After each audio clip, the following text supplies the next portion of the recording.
Jumpa lagi di channel Wisnu Tosan Aji dan Purbakala. Pada kesempatan kali ini, kami berkunjung ke sebuah besalen di wilayah Sleman, Yogyakarta, yaitu besalen milik Empu Sungkowo. Di tempat inilah berbagai pusaka ditempa dengan ketekunan, kesabaran, dan penghormatan terhadap warisan leluhur. Suasana besalen terasa sederhana, namun penuh makna. Disinilah ilmu perkerisan diwariskan dari generasi ke generasi. Di tempat inilah Empu Sungkowo menjalankan tradisi leluhur.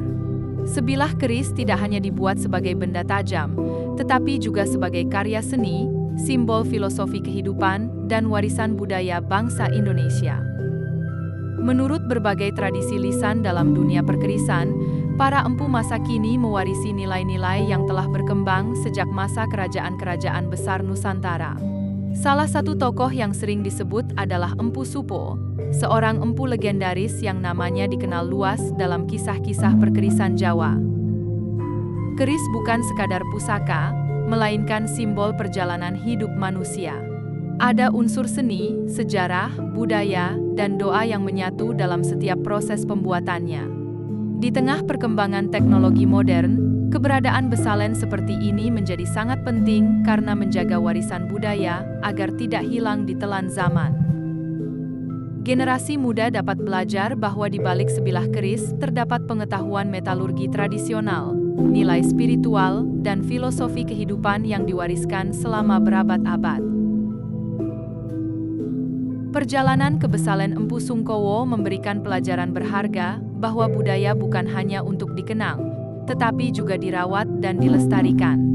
Dari Empu Supo di masa lampau hingga para empu masa kini, terdapat benang merah berupa dedikasi untuk menjaga tradisi, menghasilkan karya terbaik, dan mewariskan nilai-nilai luhur kepada generasi berikutnya.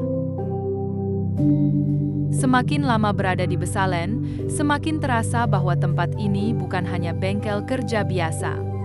Besalen adalah ruang peradaban. Banyak generasi muda yang mulai tertarik mempelajari keris bukan hanya sebagai benda koleksi, tetapi juga sebagai sumber pengetahuan sejarah dan filosofi. Keris mengajarkan tentang ketekunan. Keris mengajarkan tentang kesabaran. Keris mengajarkan tentang tanggung jawab. Keris juga mengajarkan bahwa karya besar tidak lahir secara instan. Dari perjuangan itulah manusia ditempa menjadi pribadi yang matang. Ketika berbincang lebih jauh, kami mendapatkan penjelasan menarik mengenai pamor keris. Pamor merupakan motif yang muncul akibat perpaduan berbagai jenis logam selama proses penempaan. Bagi masyarakat Jawa, pamor bukan sekadar motif hias. Pamor melambangkan harapan, doa, dan filosofi tertentu. Ada pamor yang melambangkan kemakmuran. Ada yang melambangkan kewibawaan. Ada yang melambangkan keselamatan. Ada pula yang melambangkan keteguhan hati dalam menjalani kehidupan. Semua itu menunjukkan betapa dalamnya nilai budaya yang terkandung dalam sebilah keris. Tidak ada keris yang benar-benar sama. Sebagaimana manusia yang memiliki jalan hidup berbeda-beda. Sebagai generasi penerus Empu Supo, Empu Sungkowo memiliki rasa tanggung jawab terhadap karya yang dibuatnya. Karena itulah proses pembuatan keris tradisional tidak bisa dilakukan secara tergesa-gesa. Kesabaran menjadi bagian penting dalam proses tersebut. Dalam budaya Jawa terdapat ajaran bahwa sesuatu yang dikerjakan dengan penuh kesungguhan akan menghasilkan karya yang lebih bernilai. Terima kasih telah mengikuti perjalanan kali ini bersama Wisnu Tosan Aji dan Purbakala. Sampai jumpa di episode selanjutnya. Salam budaya, salam lestari, salam hangat dari admin Wisnu Rindra Kusumah dan Pak Agung Sasongko.